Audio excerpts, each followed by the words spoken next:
வருடத்திலே 3 முக்கிய அமாவாசைகள் வருகிறது. ஒன்று தை அமாவாசை, இன்னொன்று ஆடி அமாவாசை,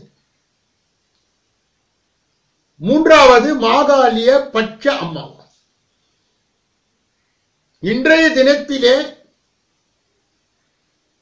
வருகின்ற 4/2/2019 தை மாதத்திலே வருகின்ற அமாவாசையினுடைய சிறப்பு அம்சங்களை இப்பொழுது நாம் பார்க்க இருக்கிறோம். முதலிலே இந்த பூமியில் இருந்து சூரியன் 9.25 கோடி மைல் தூரத்திலே இருக்கிறது. அதற்கு அடுத்தபடியாக இருப்பது பிதுர் லோகம் என்று சொல்லப்படுகின்ற இன்னொரு 9.25 கோடி மைல் தூரத்திலே இருக்கிறது. கிட்டத்தட்ட பூமியில் இருந்து 18.5 கோடி மைல் தூரத்திலே இந்த பிதுர் லோகம் இருக்கிறது. ஒரு மனிதன் இறந்து விட்டால் அந்த கட்டை விரல் அளவிலே அவனுடைய ஆத்மாவானது வெளிப்பட்டு இந்த உலகத்தில் இருந்து பிதுர்லோகத்தை நோக்கி பயணிக்க ஆரம்பிக்கிறது. இதிலே 2 வகை மரணங்கள் இருக்கிறது. ஒன்று அகால மரணம், இன்னொன்று இயற்கை மரணம். இந்த இயற்கை மரணத்தை எட்டுபவர்களுக்கு அந்த சூட்சம சரீரம் கிடைத்து அவர்கள் பிதுர்லோகத்தை நோக்கி பயணிக்க ஆரம்பிக்கிறார்கள் என்று கருட புராணம் சொல்லுகிறது. அப்படி அந்த பிதுர்லோகத்தை நோக்கி இவர்கள் செல்லும் பொழுது வழியிலே ஏற்படுகின்ற தாகங்கள், வழியிலே ஏற்படுகின்ற பசி, இதை கீழே இருப்பவர்கள் தான் தங்களுடைய அமாவாசை காலகட்டத்திலே திதி, தவசம், தர்ப்பணம் என்றெல்லாம் சொல்லுகிறார்கள் அல்லவா, அதிலே செய்து அந்த சூட்சம சரீரத்திற்கு உணவு அளித்து அவர்களை களைப்பு அடையாமல் செய்து அந்த பிதுர் லோகத்தை நோக்கி அவர்களை செல்ல வைத்தால் நிறைய காரியங்கள் இவர்களுக்கு பலிதமாகும். அதனால்தான் நம் முன்னோர்கள் என்ன சொன்னார்கள் என்றால், தாயோ தந்தையோ பெற்றெடுத்தவர்கள் அவர்களுடைய ஈம சடங்குகளை செய்யாது இருந்தால் நம் ஜாதகத்திலே சில அடையாளங்களை காட்டி இந்த பிதுர் தோஷம் என்பது நம்மை கப்பிக்கொள்ளும். அப்பொழுது ஒரு வீட்டிலே காலாகாலத்திலே நடக்க வேண்டிய திருமணம் தள்ளி போகுதல், கடன் தொல்லை அதிகரித்தல், குழந்தை பேரு ஒத்தி போடுதல் அல்லது தள்ளி போடுதல் அல்லது நடக்காமலே இருத்தல், அவர்களுடைய ஆசா பாசங்கள் என்று சொல்லப்பட்ட வீடு கட்டுதல், வாகனம் வாங்குதல் போன்ற நிகழ்ச்சிகள் அவர்களுக்கு கிடைக்காமல் செய்தல், மேலும் அவர்களுக்கு வருகின்ற அபாய நோய்களுக்கும் விபத்துகளுக்கும் அடையாளம் கொடுக்காமல் அதை நடக்க செய்தல் போன்றவை எல்லாம் பிதுர்களிடம் இருக்கிறது. ஏனென்றால் அவர்கள் எவ்வளவோ பெரிய தியாகங்களை செய்து தங்கள் குழந்தைகளுக்காக வாழ்க்கையை சமர்ப்பித்து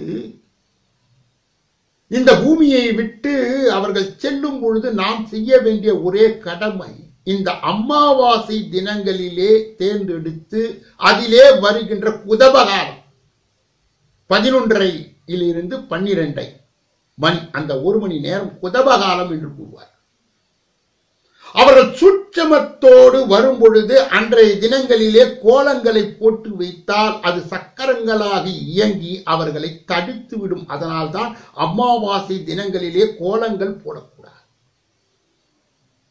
குறிப்பாக அமாவாசை தினம் என்பது ஒரு பெரிய மூட நம்பிக்கையே இருக்கிறது. அன்று தினத்திலே மங்களகரமான காரியங்களை செய்வது, தொழில் தொடங்குவது, பிறருக்கு கடன் கொடுப்பது, கட்டிடங்களை எழுப்புவது போன்ற அந்த மங்களகரமான நிகழ்ச்சிகளை அன்றைய தினத்திலே செய்யக்கூடாது. அதற்கு எதிர்மாறாக முழுக்க முழுக்க அவர்களுக்கு என்று ஒதுக்கப்பட்ட ஒரு தினம் எதுவென்றால் இந்த அமாவாசையே.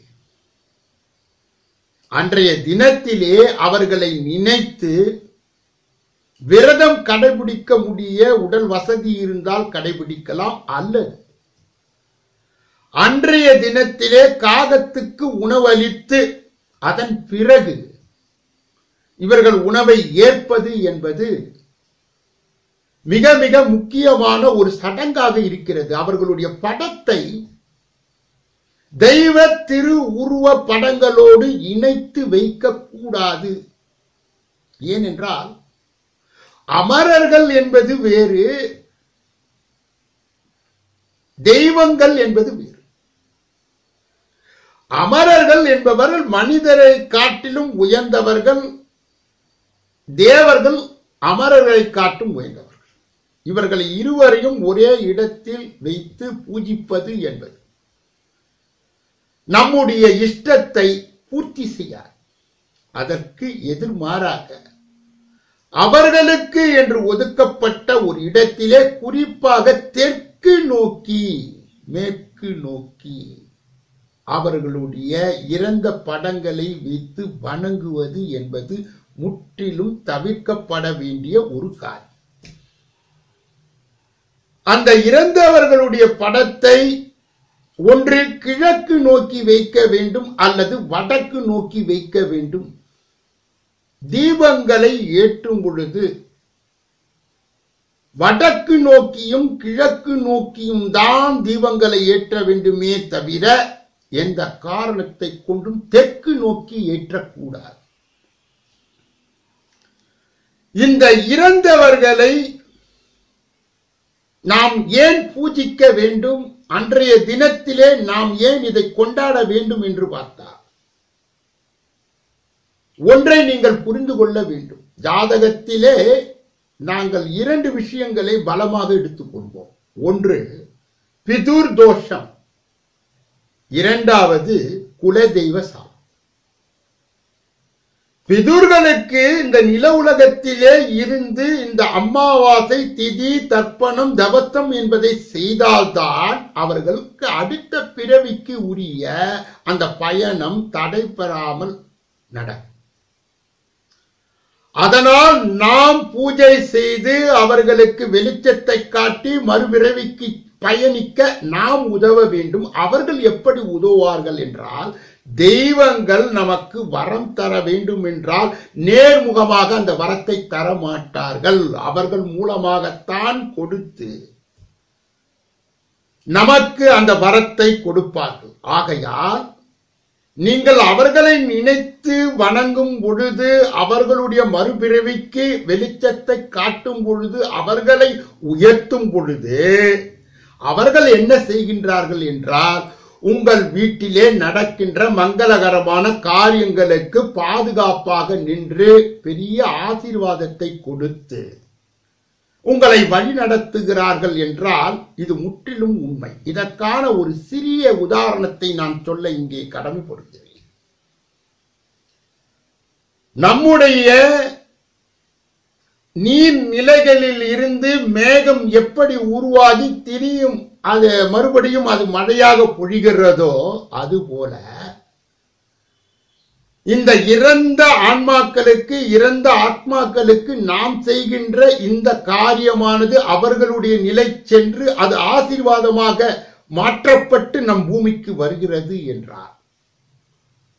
அவர்களுக்கு அங்கே பசிக்குமா என்றால், அவர்களுக்கு அங்கே தாகம் எடுக்கும் என்று நாம் நினைத்துக் கொண்டால், இது இந்த கலியுகத்தில் மட்டும்தான் வருகிறது என்று யமதர்மராஜன் கூறுகிறான். யமதர்மராஜனை ஒருவர் கேள்வி கேட்கின்றார், நாங்கள் பித்ருலோகம் வந்துவிட்டோம், எங்களுக்கு ஏன் பசிக்கிறது? கலியுகத்தில் மட்டும்தான் பசி எடுக்கும் என்று யமதர்மராஜன் கூறும் பொழுது, அதனால்தானே எல்லை நாம் இங்கே தர்ப்பணம் செய்து அவர்களுக்கு ஆதாரமாகவும் உணவாகவும் அவர்கள் தாகத்தை தடுக்கின்ற அந்த நீரை நாம் கொடுக்கின்றோம் என்றால், இந்த அமாவாசையில் மட்டும்தான் இது சாத்தியம். குறிப்பாக இந்த தை அமாவாசையிலே ஏன் இதை கடைபிடிக்கிறார்கள் என்றால், ஆத்மகாரகன் என்று வர்ணிக்கப்பட்ட சூரியன் மகர ராசியை எட்டி விடுகின்றான். அந்த மகர ராசியிலே அவன் அந்த தை மாதம் முழுவதும் சஞ்சாரம் செய்து கொண்டிருக்கும் போது, அந்த மகரம் என்பது சனியினுடைய வீடாக இருப்பதால், அந்த சனி யமதர்மனின் சகோதரனாக இருப்பதால், அந்த ஆத்மாவுகளுக்கு விடுதலை கொடுக்கின்ற விடுதலை காரகன், சுபீட்ச காரகன், மோட்சக்காரகன் என்று வர்ணிக்கப்படுகின்ற அந்த ஆன்மக்காரகனாக இருக்கின்ற சூரியன் இங்கே அவர்களுக்கு விமோச்சனத்தை கொடுப்பதால் இந்த மகர ராசியிலே அவர் சஞ்சாரம் செய்வதே இதற்கு ஒரு பெரிய நோக்கமாக கருதப்படுகிறது. மேலும் இந்த மகர ராசியிலே சஞ்சாரம் செய்யும் பொழுது, இந்த மாதத்திலே ஏற்படுகின்ற இந்த அமாவாசையிலே இவர்கள் செய்யும் பொழுது மங்களகரமான காரியங்கள் தட்டாமல் தவறாமல் இவர்கள் வீட்டிலே நடக்க பெறும். அந்த இறந்த ஆத்மாக்கள் நம்மை வாழ்த்தத் தொடங்கும். அரியும் சிவனும் ஒன்று என்று கூறினார். அறியாதவன் வாயிலே மண்ணு என்று கூறினார். அது எப்படி என்றார், ஒரு 2 பரம்பரைகளுக்கு முன்பு, 3 பரம்பரைகளுக்கு முன்பு நாம் அந்த சைவத்தை கடைபிடித்திருப்போம். அதற்கு பிறகு வைணவத்தை கடைபிடித்திருப்போம். மாறி மாறி நடந்திருக்கும். அதனால் தானே நமக்கு எப்படி வைத்தார்கள் என்றால், காசிக்கு சென்று தர்ப்பணம் செய்தல், கயாவுக்கு சென்று தர்ப்பணம் செய்ய வேண்டும். காசிக்கு சென்றால் கயாவுக்கு செல்ல வேண்டும், கயாவுக்கு சென்றால் காசிக்கு செல்ல வேண்டும். அது முடியாத பட்சத்திலே குறைந்த பட்சம் நம் தமிழகத்தின் கடைசி பகுதியிலே இருக்கின்ற ராமேஸ்வரம் சென்று நீங்கள் நீராடும் பொழுது, இறந்த அந்த ஆத்மாக்களுக்கு விடுதலை ஏற்பட்டு மறுபிறவி கிடைத்து அவர்கள் நம்மை ஆசீர்வதிக்க தொடங்குவார்கள் என்பதை நீங்கள் உணர்ந்து கொள்வீர்கள். இது மிக மிக முக்கியமான ஒரு அமாவாசையாக இருப்பதால், இந்த அமாவாசையை நீங்கள் எந்த காரணத்தை கொண்டும் தவிர்க்க கூடாது. நில உலகத்திலே 365.2.5 என்று 365 நாள் என்பது ஒரு வருடம் என்று எடுத்துக்கொள்கின்றோம். பித்ரு லோகம் என்பது நம்முடைய நில உலக ஒரு வருட கணக்கு அவர்களுக்கு ஒரு நாள் என்ற கணிதத்திலே இருக்கிறது. அது எப்படி என்றால், என் தாத்தா இறந்து 40 வருடம் ஆகிறது என்று நீங்கள் நில உலக கணக்கை சொன்னால், அங்கே 40 வருடங்கள் மட்டும்தான் ஆகிறது. அதனால் அவர் பொறுத்திருந்து நரக சொர்க்க அந்த நிலைகளை அடைந்து பரிபாலனம் பெற்று இந்த பூமி பந்திலே பொந்திலே சந்திலே இருக்கின்ற தாய் தகப்பனுக்கு மறு உருவம் மறுபிறவி எடுக்கின்ற ஒரு சூழ்நிலை வருகிறது என்றால், அந்த சுழற்சி நடக்கிறது என்றால், அது அமாவாசையினுடைய தத்துவமாக இருக்கிறது. நாம் இந்த நில உலகத்திலே பார்க்கின்ற 2 விஷயங்கள் எதுவென்றால், தாய் தந்தை. நம் கண்ணால் பார்க்கின்ற 2 கிரகங்கள் எது என்றால், சந்திரன் சூரியன். இதனுடைய சங்கமத்தில் தானே மந்திர சக்திகள் வேலை செய்கிறது என்பதை மகத்தான ஒரு ஆற்றலை பெறுகிறது, புண்ணியங்கள் சேருகிறது, பெரியவர்களுக்கு நாம் செய்ய வேண்டிய சடங்குகள் போய் சேர்ந்து விடுகிறது என்பதுதான் அமாவாசையினுடைய பெரிய தத்துவமாக இருக்கிறது. இதை புரிந்து கொண்டு நீங்கள் செய்யும் போது பித்ரு தோஷத்தையே அப்படியே கலைத்து விடுகிறீர்கள். உங்களுடைய கடமையை செய்து நீங்கள் புண்ணிய பதவியை அடைந்து இந்த நில உலகத்திலே இந்த தர்ம கர்ம பூமியிலே உங்கள் கர்மத்தை நீங்கள் கரைத்து விடுகிறீர்கள், தர்மத்தை சேர்த்து விடுகிறீர்கள், நிம்மதியாக வாழ்ந்து விடுகிறீர்கள் என்றால் அமாவாசை தினத்திலே கோலங்கள் போடக்கூடாது, தெற்கு நோக்கி அவர்களுடைய படங்களை வைக்கக்கூடாது, தெய்வ படங்களோடு சேர்த்து பூஜிக்க கூடாது.